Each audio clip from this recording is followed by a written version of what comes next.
ഞാനിന്ന് വന്നേക്കുന്നത് ഒരു വീഡിയോ ആയിട്ടാണ്. ഒന്നല്ല, 2 വീഡിയോ ഉണ്ട്. ആദ്യം നമുക്ക് വീഡിയോ കണ്ടിട്ട് സംസാരിക്കാം. ഫ്രണ്ട്സ് ആദറ, സഫിയ, നസീമ, സക്കീന, നിങ്ങളൊക്കെ വീട്ടിലിരുന്ന മക്കളെ, എന്താ രസം. എന്താ ഞാൻ റിച്ചുവിൻ്റെ കൂടി വന്നിട്ട് അടിപൊളിയല്ലേ. വന്നടി മക്കളെ. ഇതൊക്കെ നാട്ടിൽ ഈ വയസ്സാം കാലത്ത് കണ്ടില്ലേ. ഈ 55 വയസ്സിൽ ഇവിടെ വന്ന് ഈ മഞ്ഞിക്കിടക്കുന്ന ഇത്ര നല്ല രസേടെ കിട്ടാനോ മക്കളെ. വന്നളി മക്കളെ ഈ അവിടത്തേക്ക്. ഞങ്ങൾ വരുമ്പോലെ ഇനിയും ഞങ്ങൾ ഇവിടെ വരും. റിച്ചുവിൻ്റെ സൂപ്പറാടി, സൂപ്പറാ. നിങ്ങൾ ആ വീഡിയോ കണ്ടല്ലോ. ആ വീഡിയോക്കകത്ത് നഫീസമ്മ, പുള്ളിക്കാരത്തിയുടെ ഭർത്താവ് മരിച്ചിട്ട് 25 വർഷമായി. ഇപ്പം പുള്ളിക്കാരത്തി അവരുടെ മക്കളെ ഒരുപാട് കഷ്ടപ്പെട്ട് വളർത്തി. മക്കൾക്ക് ആവതായപ്പോൾ അവർ പുള്ളിക്കാരത്തിയുടെ സന്തോഷത്തിന് വേണ്ടി പുള്ളിക്കാരത്തി ഒരു ട്രിപ്പ് കൊണ്ടുപോയ വീഡിയോ ആണ്. അപ്പോൾ പുള്ളിക്കാരത്തി ഒത്തിരി ഹാപ്പി ആയിട്ട് ഒരു റീൽസ് എടുത്തൊരു വീഡിയോ ആണ് കണ്ടത്. ഇനി നമുക്ക് വേറൊരു വീഡിയോ കാണാം.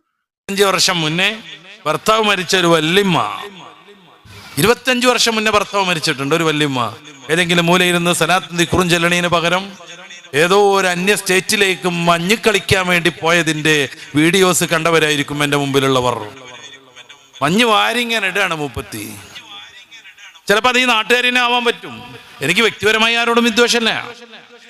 25 വർഷം മുന്നേ ഭർത്താവ് മരിച്ചിട്ട് ഏതെങ്കിലും മൂലക്കിരുന്നിട്ട് ദിക്റും സലാത്തും ചെല്ലുന്നതിന് പകരം നങ്ങങ്ങ് ദൂരെ മഞ്ഞ് പെയ്യുന്ന ഒരു നാട്ടിൽ പോയിട്ട് മഞ്ഞ് വാരിയിട്ട് ഫാത്തിമോ ആവാ ഖദീജോ ആവാ ഇതൊക്കെയാണ് ജീവിതം എന്നും പറഞ്ഞിട്ട്. ഇതാണ് പ്രശ്നം. പുള്ളി പറയുന്നേ ഇതാണ് പ്രശ്നമെന്ന്. എന്ത് പ്രശ്നം? അതിനെന്താ പ്രശ്നം? അതായത് ഞങ്ങൾക്ക് ആർക്കും മനസ്സിലാകാത്ത എന്തെങ്കിലും പ്രശ്നം ഉണ്ടെങ്കിൽ ഒന്ന് പറഞ്ഞു തന്നാൽ ഞങ്ങൾക്കൂടെ മനസ്സിലാവും. ആ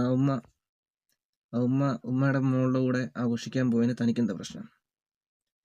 വേറൊരാൾ സന്തോഷിക്കുമ്പം അതിനകത്ത് വന്ന് കുരു പൊട്ടിച്ചിട്ട് യാതൊരു കാര്യവുമില്ല.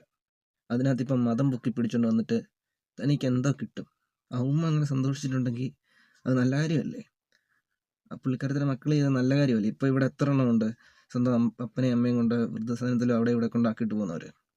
പുള്ളിക്കാരത്തി ചെയ്തൊരു സന്തോഷം കിട്ടുന്നൊരു കാര്യം. അതിലിപ്പോൾ തനിക്കെന്താ പ്രശ്നം?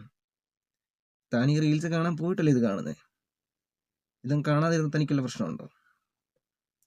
മതത്തിൻ്റെ പേരും പറഞ്ഞ് ഇങ്ങനെ വെറുപ്പും വിദ്വേഷവും പ്രചരിപ്പിക്കാതെ നിങ്ങൾ നല്ലവരായിട്ട് നടക്കാൻ നോക്ക്.